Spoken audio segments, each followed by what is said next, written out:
Hi everyone, welcome to my channel career কি academy. আজকে আমরা আলোচনা করব ভারতের ভূগোলের ক্লাস নম্বর 5। আজকে আমরা আগের মতো গুরুত্বপূর্ণ 10টি এমসিকিউ রেখেছি। তো আজকের প্রথম প্রশ্ন, ভারতের কোন রাজ্যে বনভূমির পরিমাণ সর্বাধিক? A Uttar Pradesh, B Madhya Pradesh, C Maharashtra, D Karnataka. তো সঠিক অ্যান্সার হবে বি মধ্যপ্রদেশ। 2 নম্বর প্রশ্ন, নিম্নলিখিত কোন রাজ্যে সমভূমি ও মালভূমি উভয় এলাকায় অবস্থিত?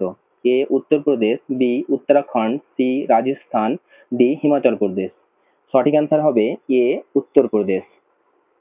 3 নম্বর প্রশ্ন, লিটিল আন্দামানকে গ্রেট আন্দামান থেকে পৃথক করেছে A 10 degree channel, B Duncan passage, C Mannar উপসাগর, ডি মালাক্কা প্রণালী।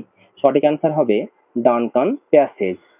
এছাড়া আমরা জানি 10 ডিগ্রি চ্যানেল আন্দামান ও নিকোবরকে পৃথক করেছে। 4 নম্বর প্রশ্ন, নিম্নলিখিত কোন রাজ্য মায়ানমারের সাথে তার সীমানা ভাগ করে না? A Arunachal Pradesh, B Mizoram, C Manipur, D Sikkim. সঠিক অ্যান্সার হবে ডি সিকিম। 5 নম্বর প্রশ্ন, নিম্নলিখিত কোনটি জাইদ শস্যের উদাহরণ? এ কার্পাস, বি ছোলা, সি কুমড়ো, ডি পাট। তো সঠিক অ্যান্সার হবে সি কুমড়ো। এবং কার্পাস এবং পাট এটা হচ্ছে খারিফ ফসল এবং ছোলা হচ্ছে রবি ফসল। 6 নম্বর প্রশ্ন, জজিলা পাসটি কোন পর্বতমালায় অবস্থিত? A Karakoram, B Zaskar, C Ladakh, D Shivalik. সঠিক অ্যান্সার হবে ডি জাসকার। 7 নম্বর প্রশ্ন, নিচের কোনটি হীরের শহর হিসেবে পরিচিত?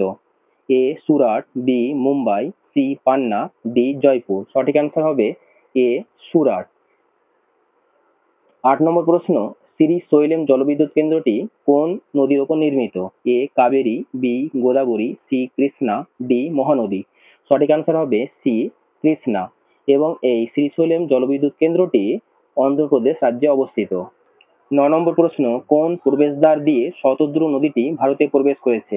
এ Zojila, B Lipulekh, C Nathula, D Shipkila. সঠিক অ্যান্সার হবে ডি শিবকিলা। 10 নম্বর প্রশ্ন, ভারতের কোন নদীর ওপর দিয়ে কর্কট ক্রান্তি রেখা দুবার গিয়েছে?